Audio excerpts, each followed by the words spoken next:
A supersized bridge built in an active earthquake zone. As we stand here, it can happen at any moment. It's cutting-edge structural engineering. A big part of the construction, it's underwater. And the pioneering historic designs. All 100 men were hanging on as the fort was sinking at 35 degrees. You can see each wire is actually breaking one after another. That made the impossible possible. And what you see, something that is unique.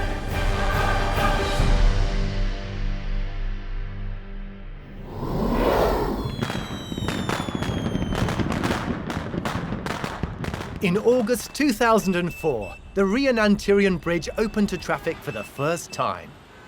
The mighty structure is an engineering masterpiece of the modern age.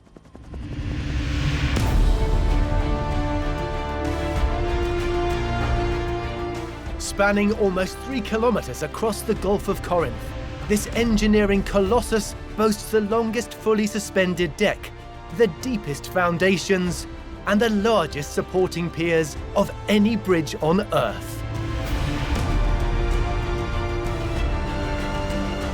For Chief Engineer Panagiotis Papanikolas, it was a project he had dreamt of for years. The bridge was something that always excited me, that one day maybe it will happen. However, a catalogue of natural challenges meant that, for centuries, the idea of bridging this foreboding water had seemed impossible. We are sitting now from the side of the Peloponnese, and across is the continental Greece. Years ago, those things were very close, and then they start drifted apart. There is tectonic faults all along this area, and we are bound by mountains from both sides. And the geometry of these sections makes it a natural wind tunnel. And there was another earth-shattering challenge. This particular strait here is the highest seismic zone of Greece and the highest seismic zone of Europe. It's a long list of seemingly insurmountable engineering problems. The two landmasses either side are constantly drifting apart. There's deep water, high winds, and major earthquake risks. All of which combine to make the building of the Rion Antirion Bridge a huge, apparently unachievable undertaking. But the need for a safe crossing was desperate. The perilous waters of the Gulf of Corinth often made ferry crossings impossible and cut the peninsula off from important services. There are examples of people that lost their lives because the ferries were not crossing due to bad weather and they could not come to the hospital. There was a need of this bridge. So, in the 1990s, the government decided to attempt one of the most ambitious engineering feats in modern Greek history. The first seemingly impossible challenge to overcome was the almost 3-kilometer gap between the two shorelines. The vast expanse meant a single-span bridge was out of the question. So any design would require building supporting towers into waters up to 65 meters deep, far deeper than any bridge designer would willingly choose. The cross-sections below sea level, we go to deep waters from very beginning of the shore. No matter what type of bridge we want to select, we could not escape the depth of water. In order to overcome this daunting obstacle, Panagiotis and his fellow engineers would need to draw on history's great innovators to make the impossible possible.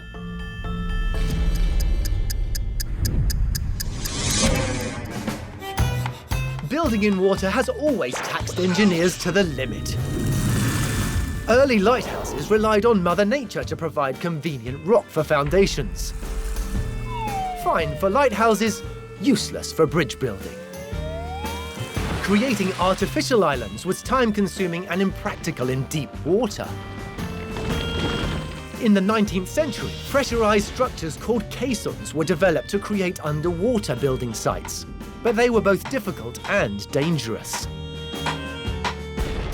Fortunately, in the 20th century, a new technique was on the horizon.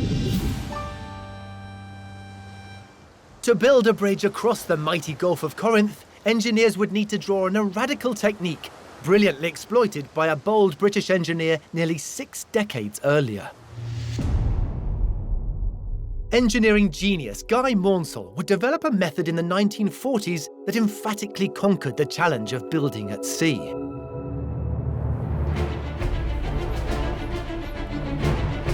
Professor Luke Bisbee is heading out far into the English Channel to see the remains of one of the engineering innovator's most audacious and seemingly impossible creations. Maunsell's influence in contemporary engineering, I don't think, really can be overstated. This was really the first time that this had ever been attempted, and so it was really quite a daring feat of engineering. It was an innovation triggered by the Second World War. At the outbreak of the war, it became clear that the River Thames was a prime target for German bombers, wanting to destroy London's docks and lay mines to disrupt Allied shipping. So civil engineer Guy Maunsell suggested a radical new design for offshore sea defences. Naval forts consisting of 2 80-foot-high concrete towers, each containing 4 floors of accommodation and topped by a gun deck. However, the ingenious part of Maunsell's design was not the layout of the fort, but how they would be constructed and deployed. These forts, like one known as Knock John that Luke is visiting, completely broke the mould. Knock John here was towed out 3 to 6 miles from where it was constructed on land, and then it was sunk in place, out exactly where you see it. Maunsell's brilliant idea was to design the bases of the forts as huge hollow concrete barges that, despite their enormous weight, had the buoyancy to float. Maunsell built the forts on top of these large concrete barges and then calculated how large the barges needed to be in order to hold the weight of the fort so they could be taken out and then sunk in place. After being constructed in a dry dock, the massive 4,500-ton concrete forts were towed far out to sea, complete with its 100-man crew already on board.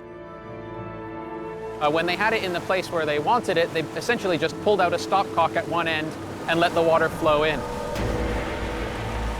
As the water was flowing in, the barge started to list in the water, and eventually the nose dipped under the water. Footage from the time shows just how dramatic and seemingly perilous the process was.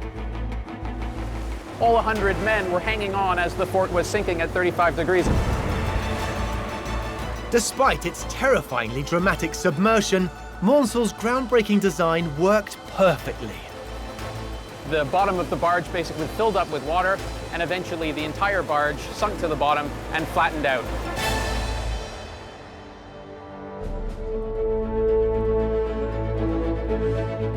In the years ahead, the forts helped British forces shoot down 22 enemy aircraft and 30 flying bombs, not only protecting London from attack, but making engineering history at the same time. The influence of this type of construction you can see in all different facets of engineering today. You can see it in the offshore oil and gas industry with oil platforms. You can see it being used as foundations for wind turbines. And of course, you can see it being used as a way of placing foundations for large bridge structures around the world. And the most impressive use of floating concrete is at the Rion Antirion Bridge.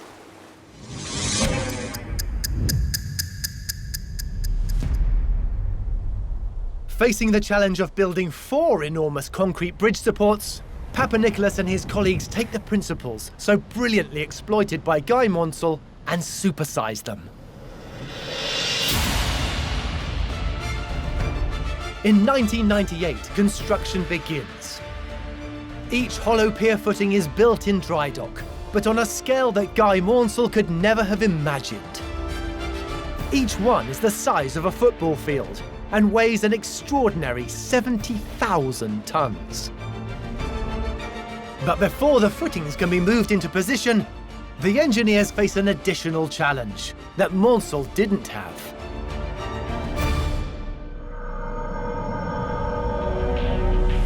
The Gulf of Corinth lies in one of the most active seismic zones in Europe.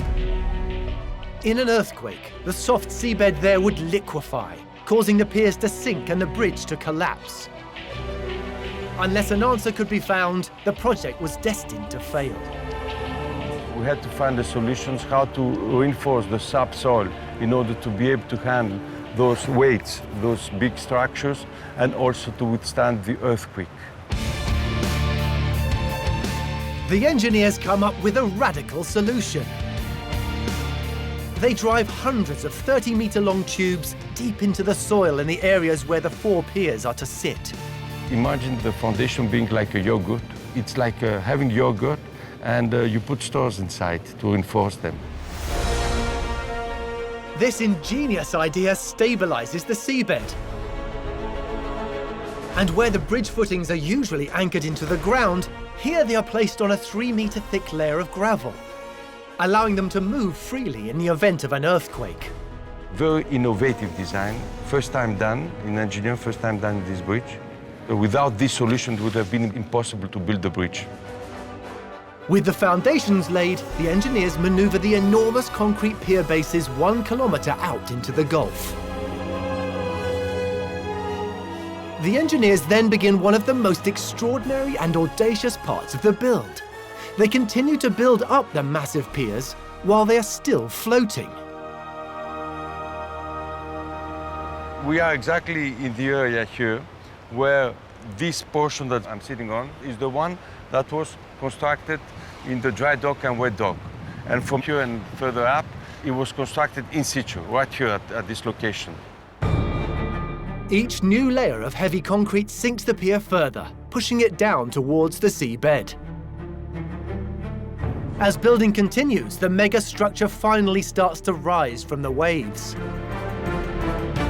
The end result is 4 enormous hollow foundation piers, unlike for any previous bridge, creating massive sub-aqua concrete caverns. We are 64 meters below sea level. This is the footing.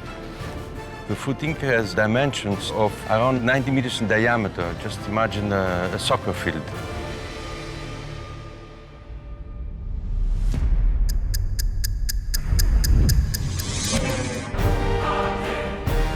But in creating this cutting-edge modern wonder, its builders still face major challenges and will have to draw on innovations from the past. So we are seeing this cascading failure right now due to, in this case, for example, a fire on the bridge.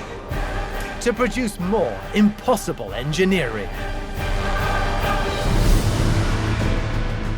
The Rion Antirion Bridge crossing the Gulf of Corinth in Greece is a modern engineering marvel. 320,000 cubic meters of concrete, more than 100,000 tons of steel, and 62 kilometers of cabling have gone into creating the longest, fully suspended, cable-stayed bridge on the planet. In attempting a construction of this scale and complexity, Panagiotis Papanikolaou and his fellow engineers had set themselves a seemingly impossible challenge.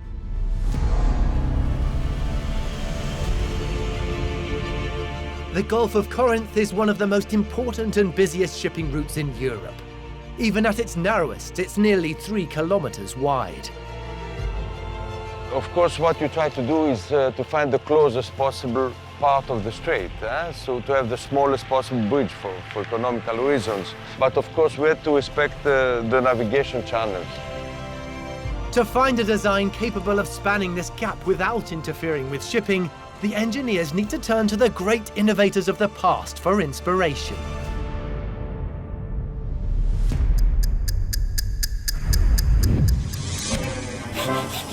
It was the Romans who first engineered solid bridges that were built to last, using stone and a simple revolutionary shape, the arch. However, the wider the gap, the more arches were needed, and the heavier the bridge became. For hundreds of years, Inca communities in the high Andes crossed gorges using suspended wooden walkways. It's said the 16th century Spanish conquistadors arriving in Peru looked in amazement and fear at the swaying bridges that might break at any moment. What was needed were new building materials and a new approach. And in 1826, one brilliant engineer showed how to do it in style.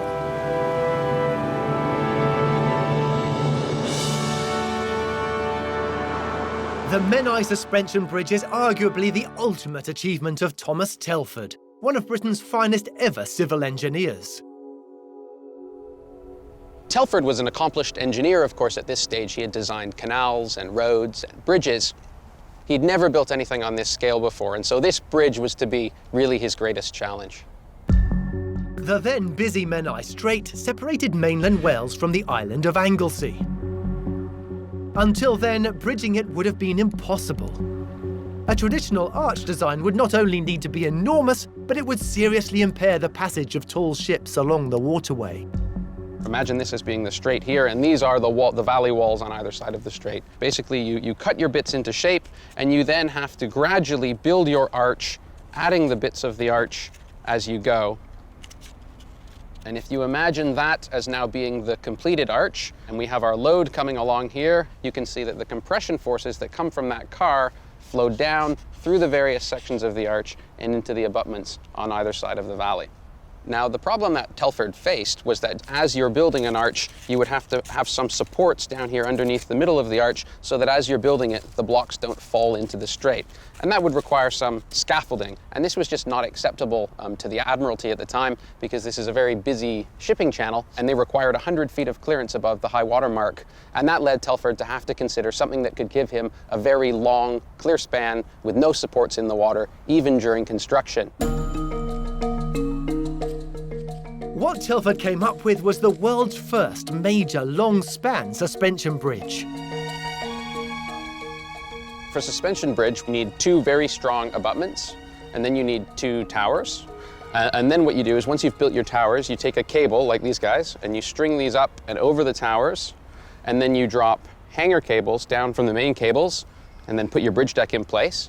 And then once your bridge is completed, if you have a load that comes along, say our car here, it comes along, and now when the load gets out near the middle of the span, the load from the car then gets transferred up through the hanger cables into the main cable up over the tower. The tension in that cable gets anchored in these strong abutments, and the compression force here goes down into the foundations in the bedrock. That's essentially how a suspension bridge works, like this beautiful bridge we have here. Telford's suspended deck was a stroke of engineering virtuosity. The key advantages of a suspension bridge are that you can span long distances with no supports below the bridge deck. So you can get very long, clear, unsupported spans, because all of the support is coming from the suspending cables and the main cables up above you. So below the bridge deck, there's absolutely no obstructions, which in a strait is obviously a very important thing.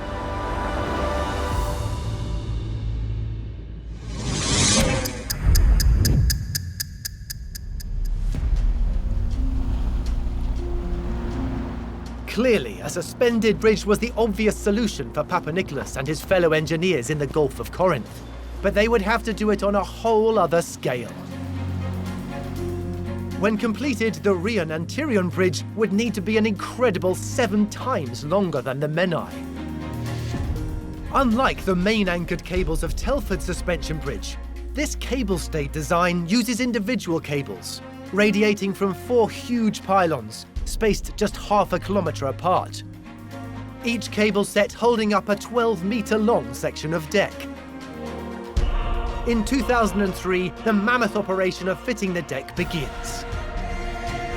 The sections are floated out into the Gulf of Corinth and attached either side of each pylon until they meet in the middle, an operation that takes more than a year.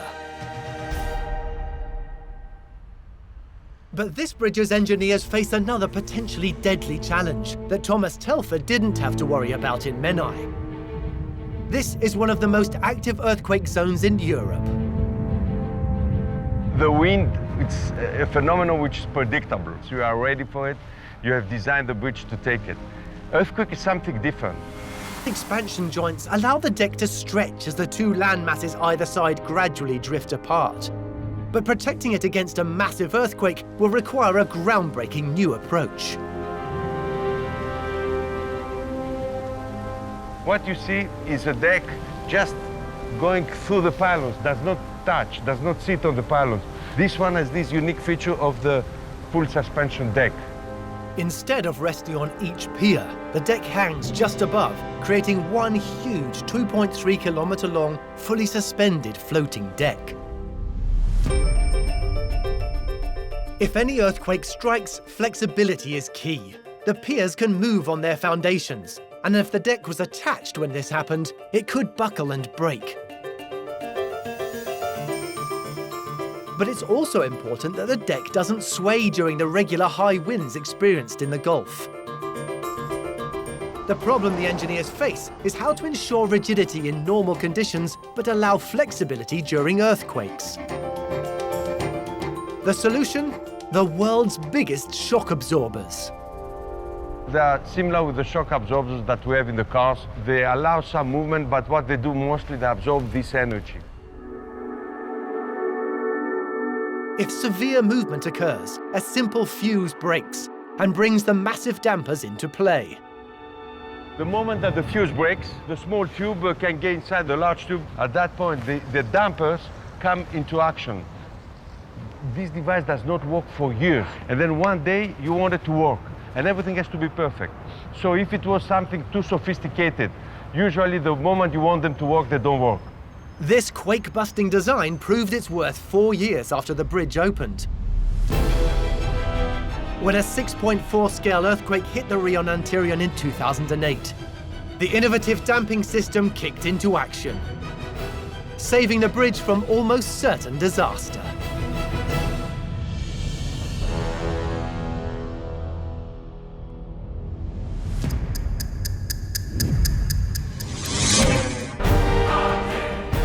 But to complete this groundbreaking structure, its engineers will still need to battle nature and will again need history's innovators. This type of oscillation would be very worrying to the designers. The structure could collapse due to oscillations such as this. To create even more impossible engineering. Engineers of the almost 3-kilometer-long Rion Antirion Bridge faced huge environmental and geological challenges. In one of the most seismically active regions in Europe, cutting-edge technology safeguards the bridge from earthquakes. But the Rion Antirion's designers and engineers face another massive environmental challenge. We are like inside the wind channel here, so there is always wind. Thing is that as you go higher and higher from the sea level, the wind is getting higher and higher, the wind speed. To protect the massive structure, engineers will need to take a lesson from history.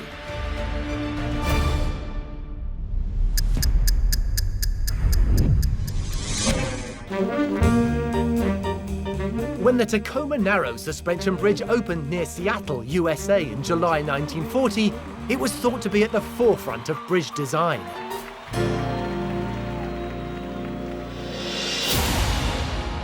But very quickly it became clear there was a problem, and it led to it being nicknamed Galloping Gertie. Just 4 months after its opening, despite a relatively low 40-mile-per-hour wind, the bridge's twisting motion became so violent that the bridge deck suffered a catastrophic failure and crashed almost 200 feet into the waters below.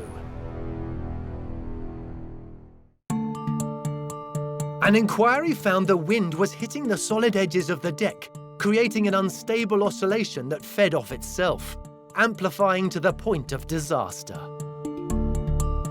In the Greek Gulf of Corinth, the wind conditions are far more severe than for the Tacoma Narrows Bridge. The mountainous landscape creates a funnel where winds of 70 miles per hour are not uncommon. The aerodynamics of the bridge deck are crucial. One of the solutions is to put fairings, spoilers. The same thing on a fast car, you have the spoilers underneath just to improve the aerodynamic shape of the fast car that drives through the wind. Here is the wind drives through the bridge. These fairings safeguard the deck from gusts of over 150 miles per hour. But the massive cables holding it up also need to be strong enough to survive this extreme environment.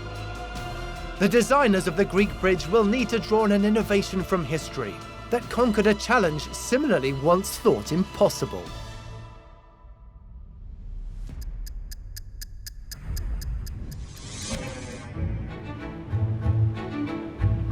the second half of the 19th century, the growing metropolis of New York was being stunted by the wide waterway of the East River. Until then, the only way for people and goods to cross from Brooklyn to Manhattan was by ferry. You see here Manhattan to my left and Brooklyn to my right. At the time, you could imagine just a river teeming with boats. But in 1867, traffic suddenly ground to a halt. A cold spell actually froze the East River over and essentially halted commerce because you could walk across the East River at the time on the ice, but you couldn't actually trade. So it was at that point when voices really kind of mounted, demanding a permanent kind of structural connection between the two cities with a bridge to have this lasting connection so that you could have reliable transportation and trade. The man given the job was German-born engineer John Augustus Roebling, and what he designed still inspires fellow engineers today.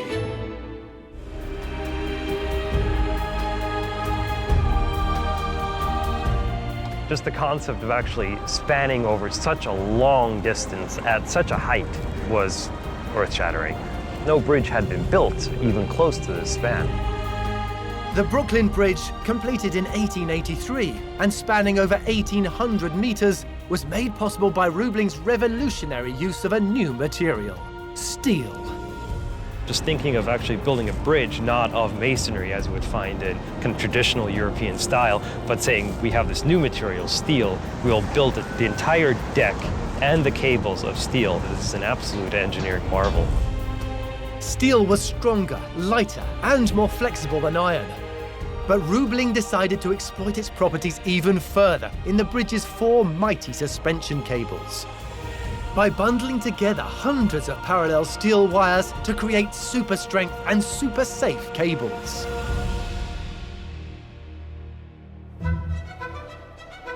At Columbia University's Engineering Testing Lab, engineer Adrian Brugger can demonstrate just how much safer this technology is. This cable is made up of actually independent, small 5mm circular wires. In this case, there's 9,000 wires. Those wires are then grouped into what we call strands. You actually take those and you compact those into the cable. This is a kind of a huge leap from the technology we had before, because before what we had was more or less serialized systems, such as chains or these large eye-bars, where if one of these eye-bars failed, generally that meant that the entire bridge failed. If one of these wires happens to be bad or has a crack in it, then the entire cable still has 8,999 other intact wires. To compare the system used on the Brooklyn Bridge with what came before, Adrian will use the university's giant universal tester. And more or less, a universal testing machine just means that it's a machine that is built to crush things and rip them apart. First to be tested will be a solid steel bar. This will be very similar to what you would have on an old bridge pre-Brooklyn Bridge, for example. The steel bar has been weakened at a specific point and will be stretched under massive tension to simulate a fail on a bridge. So we expect this bar to fail at around a good 200 tons.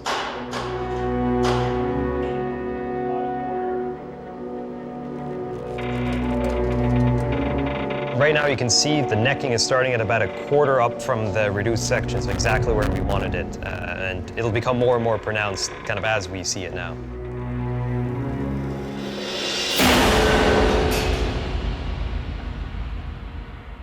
The energy release was massive, and now the specimen is just catastrophically failed. It's broken.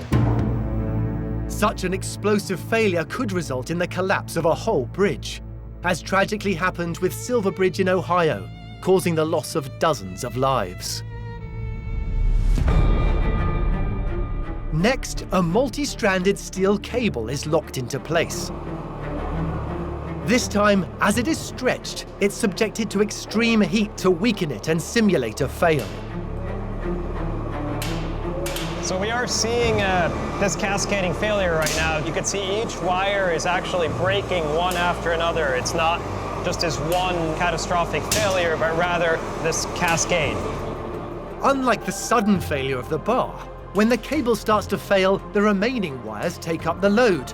And even if all the wires were to fail, the energy released is gradual rather than one huge explosion. So what you saw there was, exactly why the suspension bridge wires are such a great solution, but you can see that you didn't have this one catastrophic explosion and just failure of the member, but rather each one of these wires actually broke. This steel technology enabled John Rubeling to design what was then the world's longest and strongest bridge, and an iconic engineering masterpiece. This bridge would eclipse every other structure in the entire America. So it would be the tallest structure anywhere. So just a person actually standing on the tower would be on essentially the first skyscraper in the United States.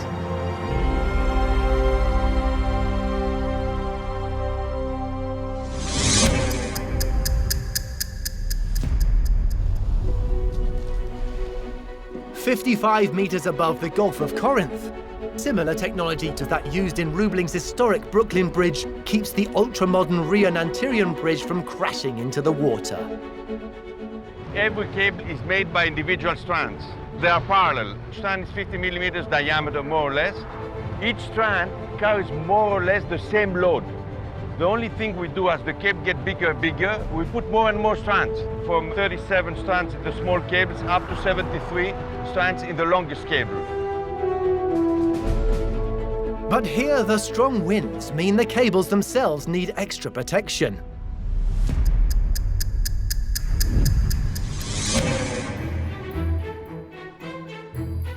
At a wind tunnel facility, Professor Luke Bisbee is about to see just how destructive wind can be. All right, so we're going to start it up and we'll see what happens.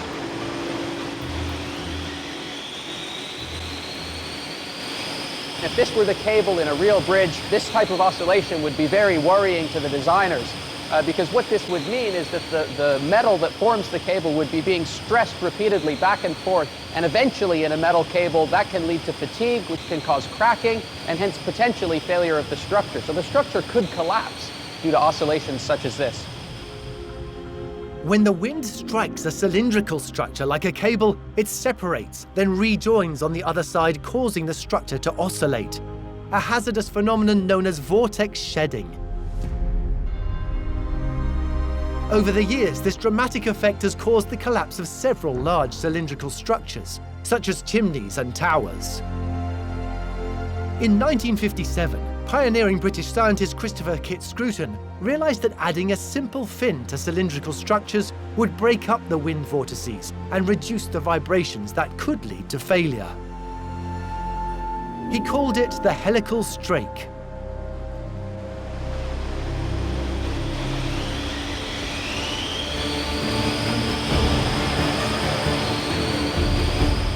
Just seeing a little bit of vibration here, not too much. This is really incredible that this simple spiral can completely prevent the motion of this simulated bridge cable. With the helical strake, we get this disruption of the flow pattern, we introduce some turbulence, and both the formation of the vortices and the vibration of the cable both stop. The helical strake seems to be working. Since Kit Scruton invented the helical strake back in the 50s and 60s, it's been applied to tens of thousands of structures and chimneys and bridges around the world, and has really saved them from potential catastrophic collapse due to wind effects. Scruton's helical strakes are integrated into every single one of the 62 kilometers worth of cabling on the Rion Antirion Bridge. These, combined with the spoiler-like deck fairings, make this bridge as windproof as any on Earth.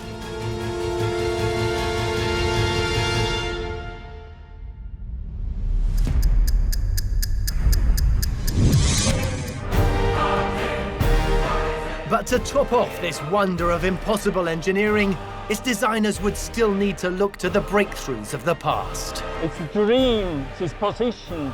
I never realized that it's so beautiful, so slender. The stunning Rion Antirion Bridge in Greece is one of the wonders of the engineering world. Built in one of Europe's most active seismic zones, its designers have not only had to engineer it to repel earthquakes and high winds, but also build it in deep water on substandard soil. The underwater construction may be an enormous mass of heavy concrete, But above water, the designers needed to create an elegant bridge that added to the landscape around it rather than scarring it. And to do so would require combining strength and beauty in an extremely hostile environment. The pylon are the elements that at the end of the day will take most of the part of the earthquake. It is the pylon responsibility to take those loads down to the foundations. It's a challenge that may have been impossible without one of the great engineering innovators of the past.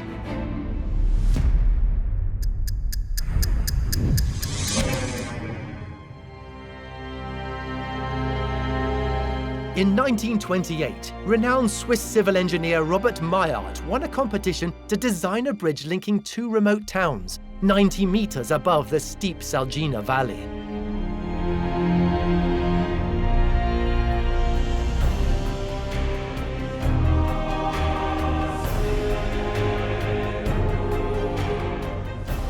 The result was the Salgina-Tobel Bridge.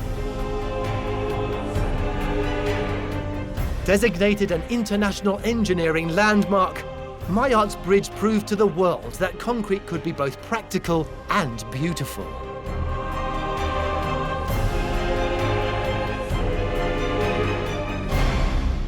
Engineer Urs Meier has been a lifelong fan of the iconic structure, but for the first time is about to see it from an entirely new perspective. Up to now, I have seen the bridge from the deck, from the side, admiring the bridge. And now I have the chance to see the arch very close. I'm very, very happy.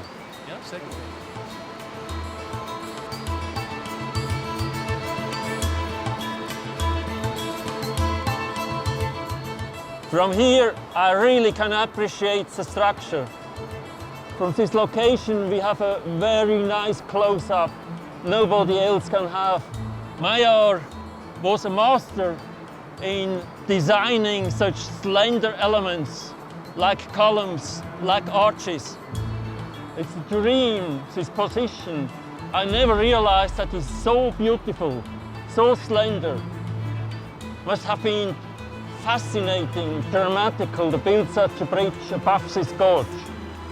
Maillard was the very first who realized the potential of steel-reinforced concrete. And this here is his masterpiece. Building a bridge in this remote part of eastern Switzerland required great ingenuity. We live here in a wonderful environment, but more often there is storm here, there is snow, there are avalanches, there are landslides, and Maillard had to face all these dramatical challenges to construct this bridge. Concrete is strong in compression, but reinforcing it with steel bars also gives it strength in tension and allows it to be manipulated into almost any shape. Maillard designed an elegant three-pinned hollow box arch supported by reinforced concrete columns. This made it strong enough to transmit the bridge loads to the foundations, but with the flexibility to absorb any ground movements that could cause dangerous cracks to form. And Maillard's sleek design used less reinforced concrete, making it cheaper to build. But some were still skeptical. At that time, there were no similar bridges of this size. People did not believe that this would work. But Maillard had already such an excellent name, not only in Switzerland, also abroad, that they trusted him and said, okay, go ahead.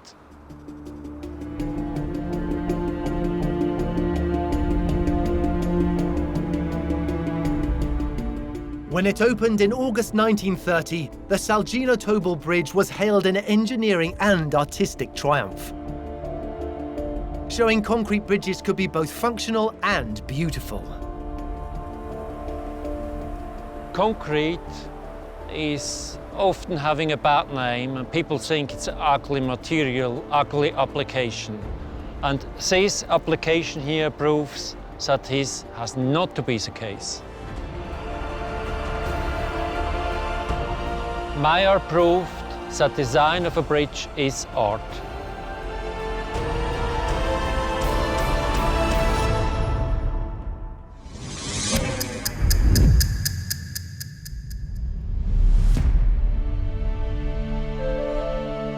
1,000 miles away in Greece, my art's influence can be seen at the Rion Antirion Bridge. The pier heads consist of 4 slender reinforced concrete pylons that combine cost-saving minimalism, flexible strength, and elegant design. So from the bottom it's huge, and as we go towards the top we try to make it more elegant for aesthetic point of view, but also for saving of material and for saving of mass. At different locations of the bridge you will find different type and different qualities of concrete. The higher the quality, the more expensive it is. Its 780,000 tons of uniquely engineered reinforced concrete ensure this bridge could survive an earthquake of 7 on the Richter scale.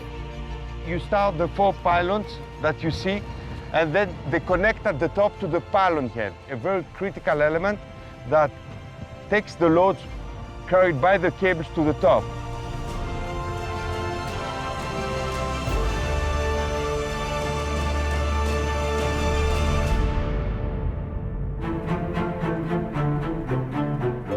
The Rion Antirion Bridge has not only redrawn the map of Greece, it has rewritten the rules of bridge engineering forever, and stands as a testament to the people past and present who designed and built it.